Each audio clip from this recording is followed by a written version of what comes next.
नमस्कार. तुम्हाला कधी असं वाटलंय का की तुम्ही कुठेही जा, सगळे लोक फक्त तुमच्याकडेच बघतायत? तुमच्या प्रत्येक छोट्या मोठ्या चुकीवर त्यांचं लक्ष आहे. पण खरंच असं असतं का? चला तर मग आज आपण स्पॉटलाइट इफेक्ट नावाच्या एका इंटरेस्टिंग मानसिक स्थितीबद्दल जाणून घेऊया. चला एक कल्पना करूया. तुम्ही एका मस्त लग्न समारंभात गेला आहात. सगळं कसं छान सुरू आहे. तुम्ही एन्जॉय करताय, जेवताय आणि अचानक तुमच्या सगळ्यात आवडत्या नव्या कोऱ्या शर्टवर रश्श्याचा एक डाग पडतो. आणि बस त्याच क्षणी डोक्यात विचारांचं वादळ सुरू होतं. सगळा आनंद, सगळी मजा कुठल्या कुठे पळून जाते आणि एकच विचार मनात घोळत राहतो. अरे देवा, आता काय? सगळ्यांचं लक्ष माझ्याकडेच असणार, सगळे मलाच बघून हसणार. हो ना. आणि हे फक्त शर्टवरच्या डागाचं नाहीये. विचार करा, कधीतरी तुमची हेअरस्टाईल फसते किंवा लोकांमध्ये बोलताना एखादा चुकीचा शब्द तोंडून जातो. आपल्याला लगेच वाटते की आता जगाचा सगळा फोकस फक्त आपल्यावरच आहे. आणि याच भीतीमुळे आपण तो क्षण मोकळेपणाने जगूच शकत नाही. पण खरा प्रश्न हाच आहे, आपण जितका विचार करतो खरंच तितकं लक्ष आपल्याकडे दिलं जातं का? चला शोधूया यामागचं कारण. तर मानसशास्त्रात या विचित्र भावनेला एक खास नाव दिलेलं आहे, ते म्हणजे स्पॉटलाइट इफेक्ट. आता सोप्या भाषेत सांगायचं झालं तर आपण आपल्या स्वतःच्या आयुष्याचे केंद्रबिंदू असतो, बरोबर? त्यामुळे आपल्याला असं वाटायला लागतं की आपण इतरांच्या आयुष्याचेही केंद्रबिंदू आहोत. पण खरं तर तसं नसतं. अगदी असं वाटतं जणू काही आपल्या डोक्यावर एक मोठा काल्पनिक स्पॉटलाइट लागलाय आणि तो आपल्या प्रत्येक हालचालीवर, प्रत्येक चुकीवर, कपड्यांवर, बोलण्यावर सगळ्यावर प्रकाश टाकतोय आणि लोकांना दाखवतोय. आणि हे वाक्य ना अगदी बरोबर बसतं.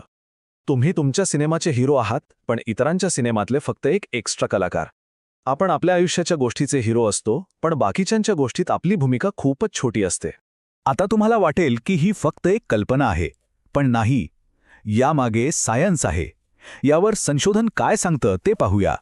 अमेरिकेतल्या प्रसिद्ध कॉर्नेल युनिव्हर्सिटीमध्ये थॉमस गिलोविच नावाच्या एका मानसशास्त्रज्ञानं एक भन्नाट प्रयोग केला. त्यांनी काय केलं तर काही विद्यार्थ्यांना एक खूप विचित्र, म्हणजे कोणालाही आवडणार नाही असा टी शर्ट घालून वर्गात जायला सांगितलं.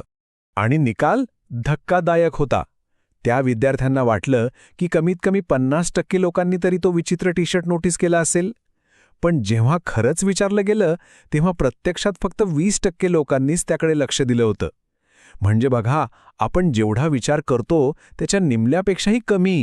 आता हा स्पॉटलाइट इफेक्ट जगात सगळीकडे आहे, पण आपल्या भारतात तर तो जरा जास्तच तीव्रतेने जाणवतो. आणि त्याचे खास कारण आहे आपला सामाजिक दबाव. हा प्रश्न, लोक काय म्हणतील, आपण सगळ्यांनीच ऐकलेलाय का? लहानपणापासून आपल्या मनावर हे बिंबवलं जातं की 4 लोक बघतायत, ते काय विचार करतील. आणि त्यामुळे हा स्पॉटलाइट इफेक्ट आपल्यात अजूनच घट्ट बसतो. पण गंमत अशी आहे की विज्ञान हेच सांगतं की हे जे 4 लोक आहेत ना, ज्यांची आपल्याला सतत भीती वाटते, ते फक्त आपल्या डोक्यात आहेत. प्रत्यक्षात त्यांचं अस्तित्वच नाहीये. चला तर मग या उगाचच्या भीतीतून आणि ताणातून बाहेर कसं पडायचं, त्यासाठी काही सोपे प्रॅक्टिकल उपाय बघूया. पहिलं म्हणजे पुढच्या वेळी असं वाटलं ना की सगळे बघतायत, तेव्हा जरा शांतपणे इतरांचं निरीक्षण करा. तुम्हाला दिसेल की प्रत्येकजण आपल्याच जगात, आपल्याच विचारात गुंग आहे. दुसरं, स्वतःलाच विचारा, चला समजा कोणी पाहिलं तरी सो वॉट, त्यात काय एवढं? लोक दुसऱ्यांच्या चुका फार तर 2 मिनिटं लक्षात ठेवतात आणि विसरून जातात. आणि तिसरी आणि सगळ्यात महत्त्वाची गोष्ट, नेहमी लक्षात ठेवा की तुम्ही इतरांच्या सिनेमातले फक्त एक एक्स्ट्रा कलाकार आहात. तर मग ह्या सगळ्या चर्चेचा सार काय? आपण एका सकारात्मक आणि तितक्याच महत्त्वाच्या विचाराने याचा शेवट करूया. हे वाक्य नेहमी लक्षात ठेवा. खरं तर लोकांना तुमच्या शर्टवरच्या डागापेक्षा स्वतःच्या चेहऱ्यावर आलेल्या पिंपलची आणि डोक्यावरच्या EMIची जास्त चिंता असते. प्रत्येकजण आपापल्या आयुष्यात इतका व्यस्त आहे की दुसऱ्यांकडे बघायला त्याला वेळच नाहीये.